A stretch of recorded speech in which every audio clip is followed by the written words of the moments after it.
Hi guys, welcome to our channel Telugu audio stories with Maitri. నా ఛానల్ని ఎవరైనా ఫస్ట్ టైం చూస్తున్నట్టయితే తప్పకుండా లైక్ చేయండి, షేర్ చేయండి అండ్ సబ్స్క్రైబ్ చేసుకోండి. Miss Lakkamamba part 117. ఇక లేట్ చేయకుండా స్టోరీలోకి వెళ్ళిపోదాం. హ్యాపీగా ఓకే అంటూ తన తలపై తట్టి ఫ్రెష్ అవ్వడానికి వెళ్ళాడు శౌర్య. తను ఫ్రెష్ అప్ అయి వచ్చేసరికి మళ్ళీ టిఫిన్ రెడీ చేసింది. ఇక టిఫిన్ చేసి లక్కీని తీసుకొని విల్లాకి బయలుదేరాడు. విల్లాలో అడుగుపెట్టిన లక్కీ తెగ ఎక్సైట్ అయిపోయింది. తను అనుకున్న దానికంటే చాలా బాగుంది ఇల్లు.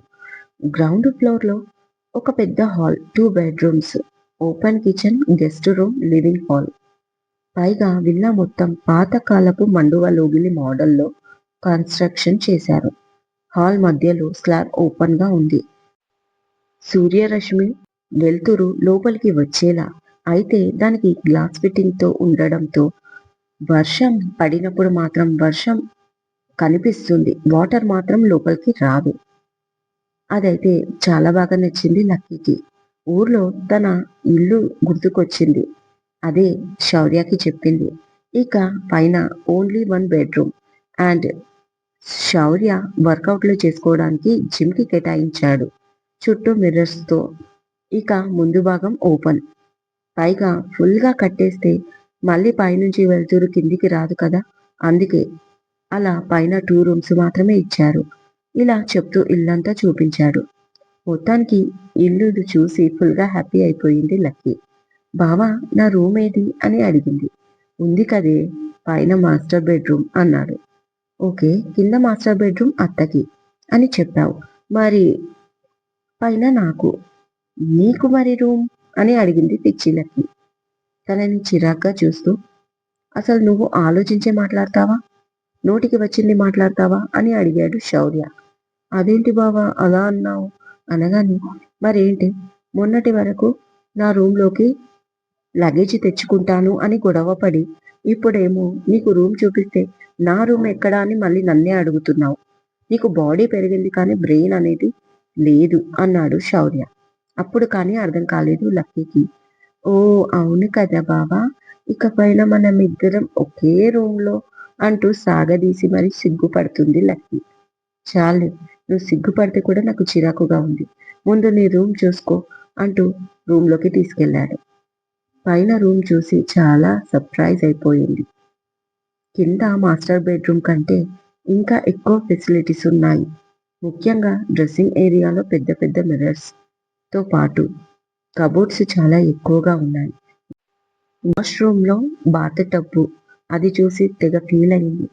ఇంకా షాపింగ్ పిచ్చి నాకు అని బావకి తెలుసు కాబట్టి కబోర్డ్స్ ఎక్కువ పెట్టించాడు అనుకుంది తింగరిలకి. ఇక రూమ్స్ చూసి పైన టెర్రస్ పైకి వెళ్ళి హాల్లోకి చూస్తే హాల్ మొత్తం కనిపిస్తుంది. ఈ కాన్సెప్ట్ చాలా బాగుంది బావా, ఈ ఇంటిని చూస్తుంటే ఊర్లో ఇల్లు లాగా అనిపిస్తుంది అంటుంది నవ్వుతూ లక్కీ.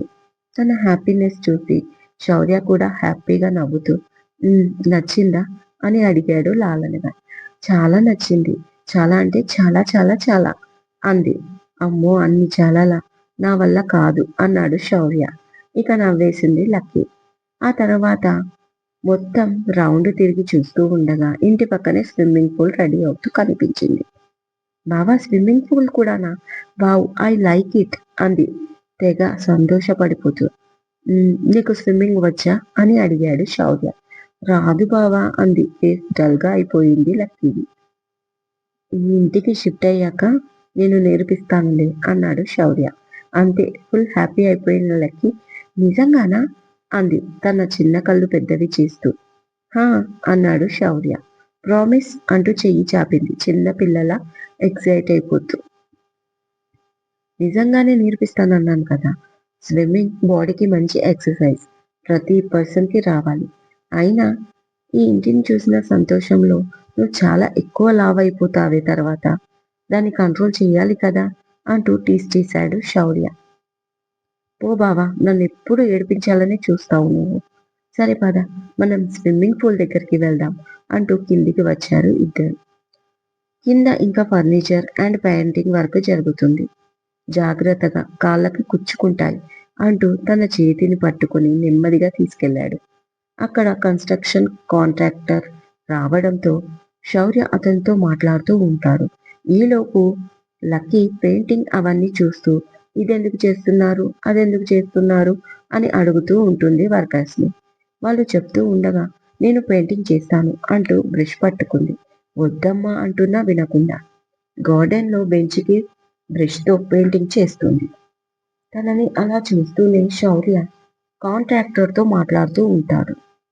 కాసేపు పెయింటింగ్ చేసి అటు నుంచి స్విమ్మింగ్ పూల్లో కలర్ వర్క్ జరుగుతుంటే అక్కడికి వెళ్ళి పెయింటింగ్ చేయడానికి ట్రై చేస్తూ ఉండగా కాలు స్లిప్ అయి కింద పడిపోయింది. తన డ్రెస్ కి మొత్తం పెయింటింగ్ అంటుకుంది. దాంతో ఏడుపు ముఖం పెట్టుకుంది లక్కీ. అది చూసి అయ్యో మేడం పడ్డారా అంటూ కొంతమంది వచ్చి తనని లేపుతారు పైకి. ఈలోపు శౌర్య ఫాస్ట్ గా వెళ్ళి లక్కీ దగ్గరికి, అవసరమా నీకు, తెగ ఎగ్జైట్మెంట్ నువ్వును, ఇప్పుడు చూడు ఎలా ఉన్నావో, ఆ పెయింటింగ్స్ బకెట్స్ పక్కన నిలబడితే అందులో కలిసిపోతావు నువ్వు అని గట్టిగా నవ్వుతాడు శౌర్య. తన డ్రెస్ కి అంతా ఇంకా చేతులకి మెడకి కూడా పెయింటింగ్ అంటడంతో ఛీ బ్యాడ్ స్మెల్ యాక్, వామిటింగ్ వస్తుంది బావా అంటుంది లక్కీ ఫేస్ అదోలా పెట్టుకొని. తన ఎక్స్ప్రెషన్స్ కి శౌర్యకి భలే నవ్వు వస్తుంది. బాగా అయ్యింది కదా, ఒకసారి చెప్తే వింటావా, ఏదో ఒకటి చేస్తూనే ఉంటావు అని తనని బయటికి తీసుకొస్తాడు. ఏం చేయాలో అర్థం కాలేదు. ఇలాగే ఇంటికి తీసుకెళ్లాలన్నా కష్టమే. వాళ్ళు వచ్చింది కూడా బుల్లెట్ పైన అని ఆలోచిస్తూ ఉండగా వర్కర్ ఏదో ఆయిల్ ఇచ్చాడు. ఇది వంటికి అంటిన పెయింటింగ్ ని తుడుచుకోవడానికి. అది తీసుకొని లక్కీ చేతికి ఇవ్వగానే పైన వాష్రూమ్ యూస్ కి రెడీగా ఉంది సార్ అని చెప్పారు. దాంతో శౌర్య లక్కీని తన రూమ్ లోకి తీసుకెళ్లాడు. పైకి వెళ్తూనే బండికి కాల్ చేశాడు. వచ్చేటప్పుడు లక్కీకి డ్రెస్ తెమ్మని. బాత్రూమ్ లోకి వెళ్ళిన లక్కీ డ్రెస్ రిమూవ్ చేసి ఆయిల్ లో క్లాత్ ముంచి తన చేతులకి, మెడకి ఇంకా నడుముకి ఎక్కడెక్కడ పెయింట్ అంటుకుందో అంతా తుడుచుకొని ఒకసారి మిర్రర్ లో చూసుకుంటే తన వీపు భాగంలో పెయింట్ అలాగే ఉంది. తూర్చుకోవడానికి ట్రై చేస్తూ ఉంటుంది. కానీ అది అంది చావదు. సరే కడుక్కుంటాలే అని షవర్ ఆన్ చేయబోతే ముందుగా ఆయిల్తో తుడుచుకున్న తర్వాతే వాటర్తో వాష్ చేయి, పెయింటింగ్ వెళ్ళదంట లేకపోతే అని లక్కీకి చెప్తాడు బయట నుంచి శౌర్య. ఓకే బావా అంటూ మళ్ళీ ట్రై చేస్తుంది. బట్ ఆ పెయింట్ పై తన చెయ్యి మాత్రం పోదు. బావా చిన్న హెల్ప్ చేస్తావా అని అడిగింది లోపల నుంచి. చెప్పురా అన్నాడు ఫోన్ యూస్ చేస్తూ శౌర్య. తన ప్రాబ్లం చెప్పగానే నవ్వుకున్నాడు. ఓకే డోర్ ఓపెన్ చెయ్యి అన్నాడు శౌర్య. ఓకే అంటూ డోర్ తెరవబోయిన లక్కీ తన అవతారం చూసుకుంది. జస్ట్ ఇన్నర్ వేర్ పై ఉంది. దేవుడా ఇప్పుడెలా అని ఆలోచిస్తూ కాస్త కుదురుగా ఉండొచ్చు కదా లక్కీ, ఇప్పుడు చూడు ఇలా బావని పిలిచేది అనుకుంటూ ఉంటే ఏమైంది అని బయటి నుంచి అడిగాడు శౌర్య. ఏమీ కాలేదులే అంటుంది లక్కీ. ఏమైందిరా, ఇందాకే రమ్మన్నావు కదా లోపలికి అన్నాడు శౌర్య. తన ప్రాబ్లం చెప్పింది లక్కీ మెల్లిగా. ఇట్స్ ఓకే నేను కళ్ళు క్లోజ్ చేసుకుంటాలే, నువ్వు డోర్ ఓపెన్ చెయ్యి అన్నాడు శౌర్య. నువ్వు బావా అంటూ భయపడింది లక్కీ. తన గొంతులో భయం తెలుస్తుంది అతనికి. ఓ ఈ పిచ్చి లక్కీ, నిరే ఆ మాత్రం నమ్మకం లేదా నా మీద అని అడిగాడు శౌర్య. నో బావా, బోలెడంత ఉంది అంది లక్కీ. మరి ఇంకేంటి అని అడిగాడు శౌర్య. సిగ్గు అంటూ రాగం తీసింది. అబ్బో అది ఆడవాళ్ళకుంటది కదా అన్నాడు. ఇక కోపంగా డోర్ దగ్గరికి వచ్చి వద్దు అన్నాను కదా అంటూ అరిచింది లక్కీ. ఇదండి ఇవాళటి ఎపిసోడ్. ఈ ఎపిసోడ్ మీకు నచ్చినట్లయితే నాకు తప్పకుండా కామెంట్లో చెప్పండి. అలాగే లైక్ చేయండి, షేర్ చేయండి, హైప్ ఇవ్వండి, సబ్స్క్రైబ్ చేసుకోండి నా ఛానల్ని. మరొక మంచి ఎపిసోడ్తో మీ ముందు ఉంటాను. మైత్రి.